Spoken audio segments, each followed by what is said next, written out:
Hello students, welcome to Vaghela study channel. વિદ્યાર્થી મિત્રો, તમારી પરીક્ષાઓ પૂરી થઈ ગઈ છે અને હવે તમે પરીક્ષાના ટેન્શનમાંથી મુક્ત થઈ ગયા હશો. તમને થતું હશે કે હવે વેકેશનના સમયમાં શું કરવું, અને જે વિદ્યાર્થીઓ ધોરણ 9માં અને 11માં હતા તેઓને આવતું વર્ષ એટલે કે બોર્ડનું વર્ષ થશે. 9માના વિદ્યાર્થીઓને 10મું બોર્ડનું વર્ષ અને 11માના વિદ્યાર્થીને 12માનું બોર્ડનું વર્ષ. આ બંને વર્ષ ખૂબ જ અગત્યના છે. તમારા ટકા વધુ ઓછા આવશે તો ચાલશે, પણ અંગ્રેજી વિના નહીં ચાલે. ઇંગ્લિશ ખૂબ જ અગત્યનું છે. તો આ ઇંગ્લિશ શીખવા માટે તમારે વાઘલા સ્ટડી ચેનલમાં આવવાનું છે, અને વાઘલા સ્ટડી ચેનલમાં તમને દરરોજ એક વિડીયો મૂકવામાં આવશે, અને એના દ્વારા તમને ખૂબ જ ઇઝી રીતે અંગ્રેજી શીખવાડવાનું છે. અને સાવ પાયામાંથી શીખવાનું છે. ABCDથી શરૂ કરવાનું છે, અને તમને અંગ્રેજી બોલતા કરી દેવાના છે. સ્પોકન ઇંગ્લિશ સુધી તમને લઈ જવાના છે. તો તમે આ ચેનલમાં બન્યા રહેજો, દરરોજના વિડીયો જોવાનું રાખજો, અને તમે એક બુક બનાવજો, અને એ બુકની અંદર ડેઇલીના જે કાંઈ લેક્ચરો હોય છે તેને તમે બુકમાં લખવાનું રાખજો. એકદમ પાયામાંથી શરૂ કરશો ને તો તમને અંગ્રેજી 100% આવડી જશે. તો આજે દિવસ પહેલો, ડે 1, ABCDથી શરૂઆત કરીએ. તમને આવડતી જશે ABCD, તો ચાલો ધ્યાન આપો. ચાલો શરૂઆત કરીએ. ડે 1 ABCDથી શરૂઆત કરીએ. શ્રી ગણેશાય નમઃ. બરાબર. હવે ખાસ જે કંઈ તમે આમાં સમજો તેને એક બુકમાં લખવાનું રાખજો, કેમ કે લખશો ને એટલે તમારા મગજમાં એ વસ્તુ બેઠી ગઈ છે એ ખ્યાલ આવશે તમને, અને આગળ જતાં અઘરું આવતું જશે. લખેલું હશે તો તમે એમાંથી જોઈ શકશો, અને વિડીયો તો હશે જ તે આપણા. તો જો ABCDની વાત કરીએ તો આ ABCD જે કંઈ છે, પહેલી ABCD અને બીજી ABCD. બરાબર. હવે પહેલી ABCD બોલતા તો બધાને ફાવતી જ હશે, છતાં ન ફાવતી હોય એકદમ પાયામાંથી, કેમ કે કોઈ પણ ધોરણના વિદ્યાર્થી હોય, નાના વિદ્યાર્થી હોય, તો તે પણ આમાંથી અંગ્રેજી શીખી શકશે. બરાબર. કોઈ આપણે હાઈ લેવલથી શરૂ નથી કર્યું, ABCDથી જ તે. તો જો આ રીતે પહેલી અને બીજી ABCD હોય છે, જો ધ્યાન આપજો ખાસ. ABCD, EFGHIJKLMNOPQRSTUVWXYZ. બરાબર. આ પહેલી ABCD હું બોલ્યો. હવે વિદ્યાર્થીઓ તો બીજી ABCD બોલતા આવડશે ને તમને? બરાબર. નથી ફાવતી? ચાર ABCD આવે કુલ, ખ્યાલ હશે ને તમને? આ પહેલી ABCD, બીજી ABCD, પછી ત્રીજી ABCD આવે, અને ચોથી ABCD આવે. તેમાં ખાસ કરીને જે વિદ્યાર્થીઓ ઇંગ્લિશ મીડિયમમાં ભણતા હોય તેને ત્રીજી અને ચોથી ABCD શીખવવામાં આવે. શું કામ? કે એ વિદ્યાર્થી એમાં કર્સિવ રાઇટિંગ કરી શકે એટલા માટે. પણ આપણે હાલ પૂરતી બંને ABCD શીખશું, અને કોઈ પણ ABCD હોય બોલવામાં સેમ હોય. ધ્યાન આપજો. પહેલી ABCD બોલાય એમ જ તે બીજી બોલાય. ABCDEFGHIJKLMNOPQRSTUVWXYZ આમ જ બધી બોલાય, કોઈ ફેર ના પડે, ગમે એટલે ત્રીજી હોય કે ચોથી હોય. તો હવે આગળ વધીએ. આ તમારા પાકી બુકમાં લખી લેજો. ત્યારબાદ હવે આ ABCD જે બોલ્યા તેને આપણે અર્થ સાથે સમજીએ. બરાબર. કેમ કે જે કેટલાય વિદ્યાર્થીઓ એવા હોય છે કે જેને અંગ્રેજી હજી વાંચતા પણ નથી આવડતું. હવે વાંચતા જ નથી આવડતું તો તે કેવી રીતે સ્પેલિંગ પાકા કરશે? સ્પેલિંગ કંઈ ગોખવાની વસ્તુ નથી. 50% પાકા કરવા પડે, ખબર પડવી જોઈએ. તો કેવી રીતે એમ? તો ABCDને અર્થ સાથે આપણે સમજીએ. તો જો આ એનો ABCDનો અર્થ એ આવતો હોય, બરાબર, તો એને તમારે અ વાંચી શકો, આ વાંચી શકો, ઓ વાંચી શકો. જ્યાં તમને એ દેખાય તો તમે એને અ બોલો, પછી આગળ જતાં વધારે ખબર પડવા મળશે. પણ અત્યારે આટલું યાદ રાખો કે એ આવશે તો તમે અ બોલો, આ બોલો કે ઓ બોલો. બી આવે, બરાબર. તમારે કેમ કે વાંચવા બેસો ત્યારે તમારે બી એટલે બી એમ નથી વાંચવાનું. ધ્યાન આપજો ખાસ. ABCD તો બોલવા માટે છે, વાંચવા માટે નથી. આ બી આવે એટલે તમે બી નહીં બોલતા. બી આવે એટલે તમારે બ બોલવાનો છે. ધ્યાન આપજો ખાસ. જો સી આવે તો સી આવે ત્યારે તમારે ક બોલવો પડે અથવા સ બોલવો પડે. અને ક્યારે ક આવે ક્યારે સ આવે એ આપણે આગળ ઘણું સમજશું. પણ ગમે ત્યારે સી આવે તો તમારે કાં ક બોલવાનો છે અને સ બોલવાનો છે. બરાબર. હવે ડી આવે તો ડ બોલવાનો થાય. પછી ઈ આવે તો ઈ બોલાય, ઘણી વખત એ પણ બોલાય છે. પછી એફ આવે તો એફમાં તો મોટા ભાગે ફ જ બોલાય છે.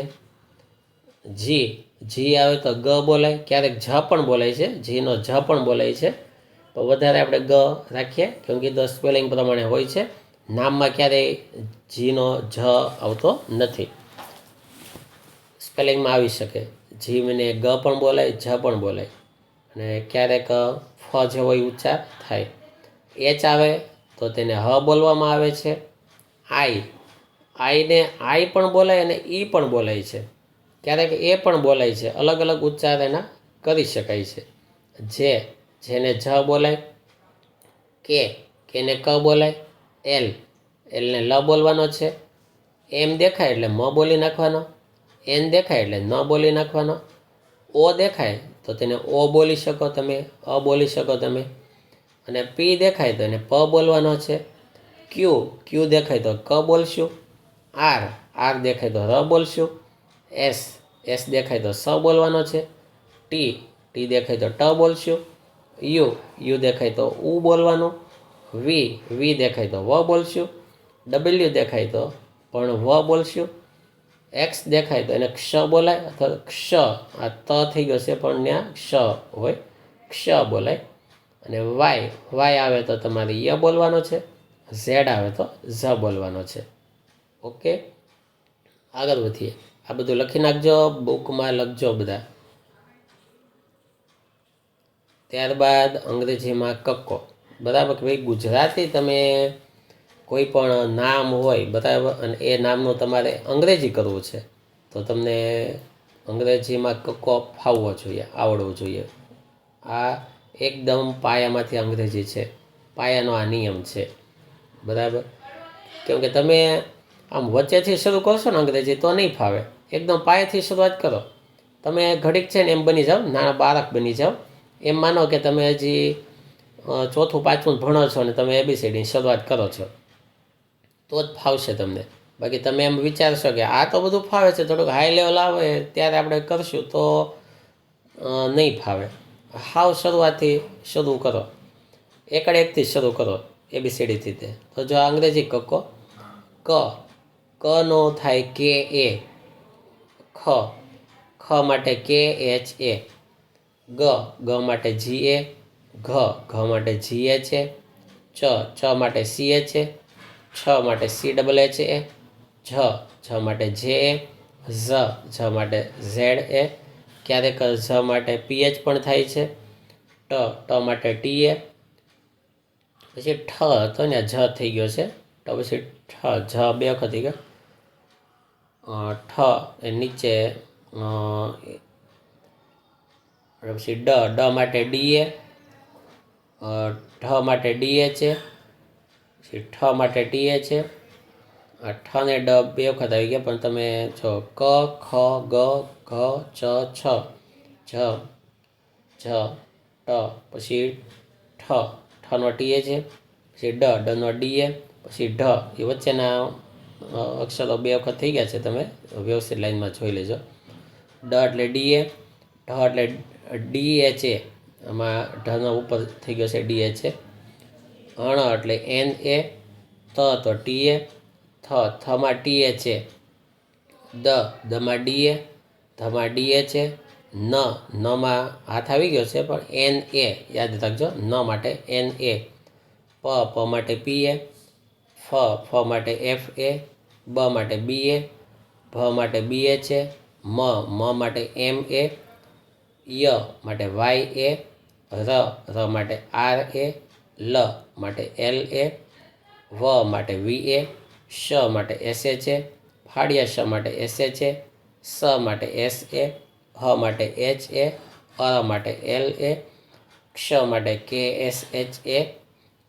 અને જ્ઞ માટે GNA. આ જ થઈ ગયો પણ જ્ઞ છે.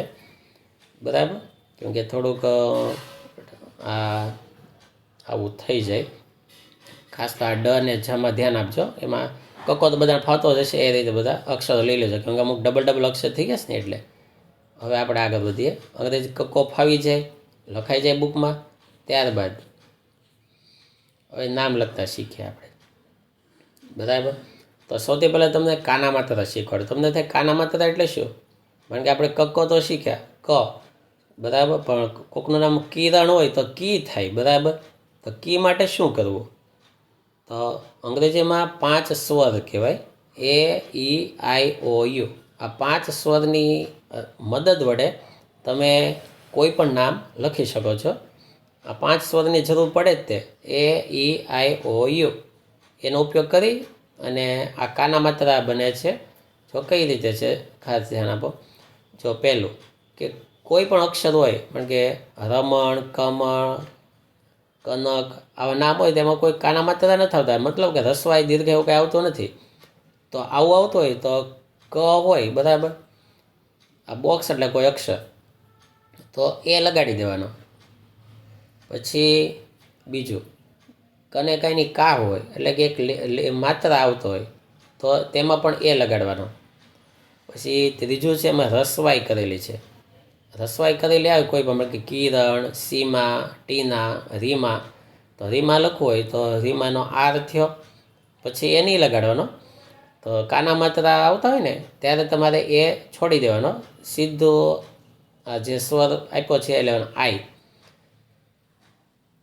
પછી ચોથું, દીર્ઘાઈ આવતી હોય તો તમે ડબલ ઈ લગાડી દેવાના. પાંચમું, રસવાવાળું આવતું હોય તો તમારે યુ લેવાનું. આમ દીર્ઘાવાળું આવતું હોય તો ડબલ ઓ લેવાના છે. પછી એક માત્રા આવતો હોય તો તમારે ઈ લગાડવાનો થાય. 2 માત્રા આવે તો એ આઈ લગાડશું. 9મું, કાનો માત્રા આવે તો ઓ લગાડવાનો. કાના 2 માત્રા આવે, ઉપર 2 માત્રા, બાજુમાં 1 માત્રા, તો એ યુ લગાડશું. માથે મીંડો આવે તો એના અર્થ પ્રમાણે જો ન જેવો અર્થ થાય તો તમારે એ એન લગાડવાનું થાય, અને મ એવો અર્થ થાય તો એ એમ. જેમ કે કંચન, તો એમાં કંચન માથે મીંડો આવે તેમાં ન બોલીએ છીએ, અને ચંપક તો માથે મીંડો આવે તેમાં મ બોલીએ છીએ. એટલે જે બોલાય અનુસ્વાર એ રીતે કરવાનું. અને 12મું, 2 અનુસ્વાર આવતા હોય કહા તો એ એચ લગાડવાનો છે. જો 1-2 નામ આપ્યા, જેમ કે મનીષા, તો મ માટે એમ આવ્યો, કોઈ કાના માત્રા નથી તો એ લગાડી દીધો. ન માટે એન લગાડ્યો. હવે રસવાઈ છે તો ઉપર જો રસવાઈ માટે નંબર 3માં જો રસવાઈ માટે શું લગાડ્યું તો કે આઈ, તો આઈ લગાડ્યો. પછી મનીષા, શ માટે એસ એચ આવ્યું અને એ લગાડ્યો એટલે મનીષા. પછી ભાવિકા તો ભ માટે બી એચ લીધો, કાંઈ ભા માટે એ લગાડ્યો. પછી વી એટલે કે વ, તો વી લગાડ્યો. પછી રસોઈ માટે આઈ, અને કા તો કે એ. તો આ રીતે જો આ 2 નામ આપ્યા છે, કૈલાસ અને મોહિની. આનું ઇંગ્લિશ તમે કરજો, અને હું આશા રાખું છું કે તમે વાઘલા સ્ટડીઝની સાથે અંગ્રેજી શીખવાની શરૂઆત કરી દીધી છે. તમને ખૂબ હાઈ લેવલમાં લઈ જવાના છે. આ એકદમ શરૂઆત છે, ધ્યાન આપજો ખાસ. Thank you very much.